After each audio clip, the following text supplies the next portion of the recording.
A ver, imaginemos un momento a una mujer. No es la belleza clásica, la que veríamos en una revista, pero tiene algo que atrapa, que te obliga a mirarla. El cabello es de un naranja encendido, muy rizado, como una llama controlada. Sus ojos son negros, negrísimos, pero dentro de esa oscuridad hay un brillo especial, casi travieso. Su voz es suave, apenas un susurro, y sus labios, que son finos y pálidos, contrastan muchísimo con su piel. Bueno, esa imagen que acaba de formarse en la mente de cada persona que nos escucha no es casualidad, no es magia. Es el resultado de una herramienta de comunicación que es súper específica y muy poderosa. Hoy, nuestra exploración se centra justo en eso, en el arte y también en la ciencia del texto descriptivo. Tenemos como base un análisis muy detallado sobre qué es, cuáles son sus piezas y cómo funciona. La misión es desglosar qué hace que una descripción sea realmente efectiva, qué tipos hay y cómo se construye para lograr ese impacto. Y es que es una herramienta que usamos todos los días, ¿eh? A veces sin darnos cuenta. Uno piensa en descripción y, no sé, se imagina una novela larguísima. Claro, algo literario. Exacto.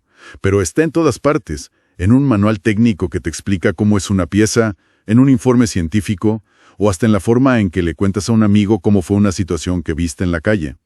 En el fondo, se trata de algo casi milagroso, ¿no? De traducir la percepción, la realidad, a un código de palabras. Totalmente. Es un acto de transferencia de información que damos por sentado, pero que, si te pones a pensar, es increíblemente complejo. Sí, bueno, entremos en materia entonces. Según la fuente que analizamos, un texto descriptivo es, básicamente, un discurso, oral o escrito, que le da a quien lo recibe la información necesaria para, y me encanta esta palabra, fabricar sus propias representaciones mentales. Esa es la palabra, fabricar. No dice recibir, dice fabricar.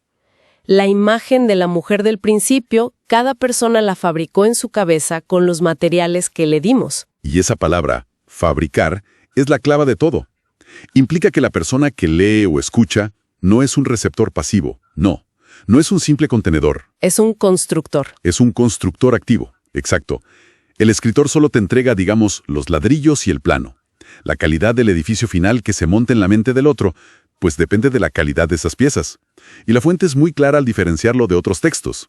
El narrativo te cuenta una película, una asociación de hechos. Ajá. El argumentativo intenta convencerte de algo. Claro. Pero el descriptivo te muestra una foto, te dice, mira esto. O sea que es como si el escritor le entregara a alguien una caja de Legos con unas instrucciones muy, muy precisas. Esa es la analogía perfecta. Para que arme la figura. No le da la figura ya armada. Exactamente. Y esas instrucciones son la estructura. La fuente destaca una estructura base que, aunque parezca muy simple, es fundamental para que el constructor no se pierda. A ver. Primero, una introducción. Se presenta el objeto. Vamos a hablar de esta mujer. Listo. Después, el desarrollo. Aquí es donde se entregan los detalles, las piezas. El pelo, los ojos. Eso. Usualmente de lo general a lo específico. Y al final, una conclusión, que es como un resumen que ayuda a fijar la imagen completa. Es un andamiaje, entonces. Es un andamiaje, sí.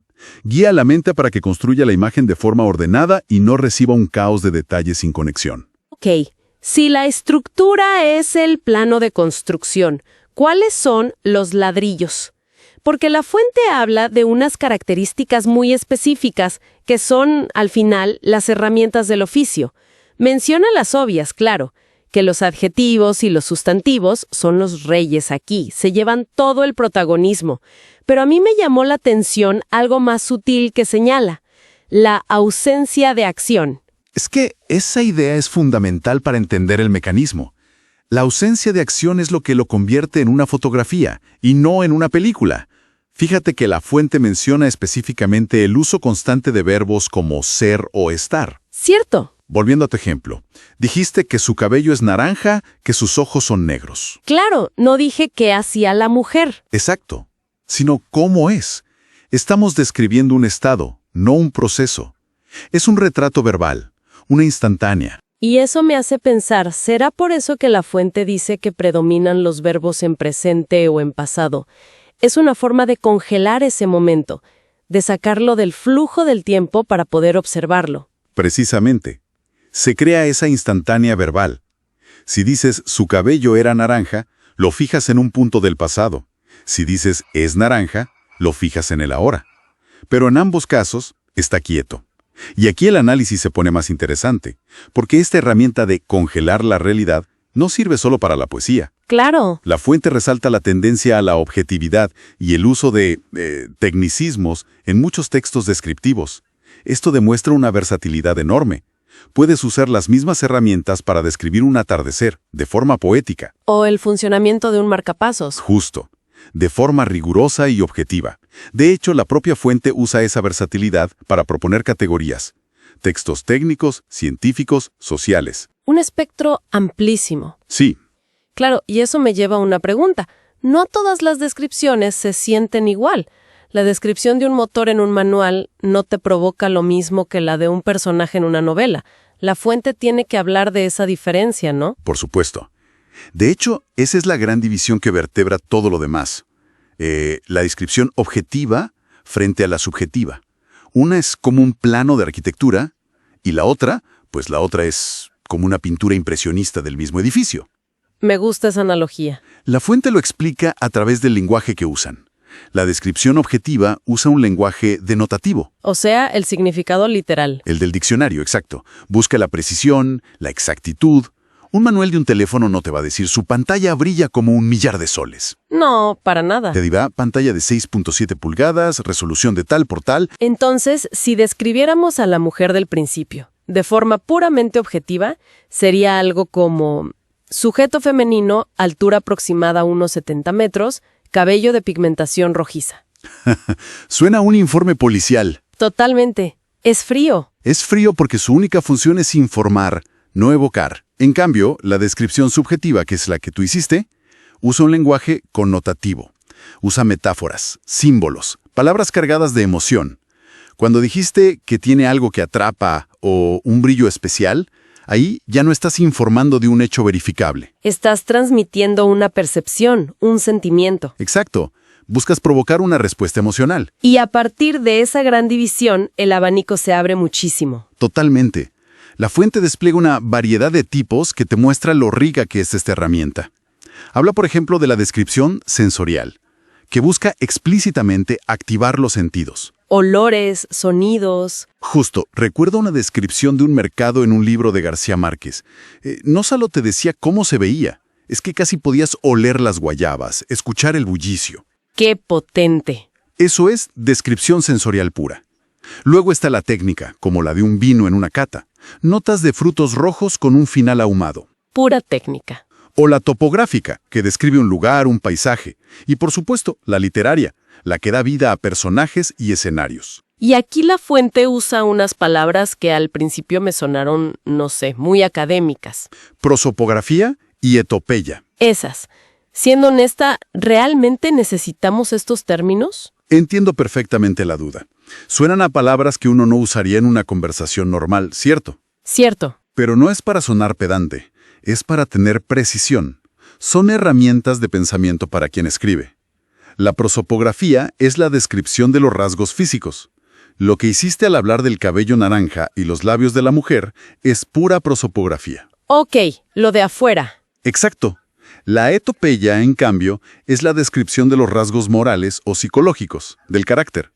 Cuando añadiste que tiene algo que atrapa y un brillo travieso, te metiste en su personalidad. Eso es etopeya. ¿Y el retrato es cuando se combinan? Justamente. O sea que saber la diferencia te permite, como escritora, ser más consciente de lo que estás haciendo. Decidir, ok, en este párrafo solo prosopografía. En el siguiente me voy a la etopeya. ¿Te da control? Y la caja de herramientas es aún más grande, porque además de los tipos de descripción, la fuente habla de diferentes estructuras para organizar la información. Más allá del esquema básico que mencionamos. Mucho más allá. Y esto le da a quien escribe un poder enorme. Por ejemplo, la estructura más común es la lineal, del punto A al B al C. Pero existe la estructura recurrente, donde repite ciertos elementos para enfatizarlos. Como un estribillo en una canción. Justo. O la circular, que es bellísima. Empieza y termina con los mismos elementos, creando un efecto de cierre perfecto, muy poderoso. Ok, todo esto es una caja de herramientas increíblemente completa. Pero si alguien que nos escucha quiere empezar a usarla mañana mismo, en un correo, en un informe o, no sé, contando una historia, ¿por dónde empieza? La fuente cierra con algunos consejos muy prácticos. Así es. El primero es simple, pero es el fundamento de todo. Aprender a observar. Y no se trata solo de mirar, sino de ver. De buscar el detalle. De buscar activamente el detalle particular, el rasgo único, que lo cambia todo. En un rostro, a lo mejor no son los ojos, sino una pequeña cicatriz en la ceja, la que cuenta la historia más interesante. Hay que entrenar el ojo. Hay que entrenar el ojo, sí. El segundo consejo es sobre la selección. La fuente aconseja escoger lo más importante y, aquí cito, borrar todo lo que no sea imprescindible. Y tengo que admitir que esto me genera un conflicto. Suena bien en teoría, ser conciso es bueno, pero ¿no se corre el riesgo de que el texto quede frío, sin alma? ¿Dónde está el límite entre ser conciso y ser estéril? Esa es la pregunta del millón, ¿eh? Y es la tensión constante en cualquier acto creativo. La respuesta, creo, la da la intención. ¿Qué quieres lograr con tu descripción? Ajá. La eficiencia de un manual o la emoción de un poema. Si estás describiendo una falla técnica para un ingeniero, la concisión es tu mejor amiga. Pero si estás describiendo la casa de la infancia de tu personaje, quizás un detalle inútil, como el arañazo del pero en la puerta, es lo más importante del texto. Porque transmite nostalgia. Claro, la clave no es borrar por borrar, sino asegurarse de que cada palabra que se queda en la página trabaja para lograr tu objetivo. Entendido. El tercer consejo es sobre el orden. Redactar de forma coherente. La fuente nos recuerda que una descripción no es una lista de la compra. No es ojos, nariz, boca. Exacto. Es un texto que debe fluir, que debe guiar al lector en un viaje. Se trata de crear una experiencia guiada, no de lanzar datos al aire. Bien, haciendo un balance de todo lo que hemos explorado, queda claro que un texto descriptivo es una herramienta mucho más sofisticada de lo que parece. Es una forma de construir realidades en la mente de otros. Tiene una estructura, se apoya en un lenguaje particular donde los adjetivos y los sustantivos mandan. Y se presenta en un montón de formas, desde un manual hasta el retrato de un personaje inolvidable. Y el hilo conductor que une todo esto es la intencionalidad.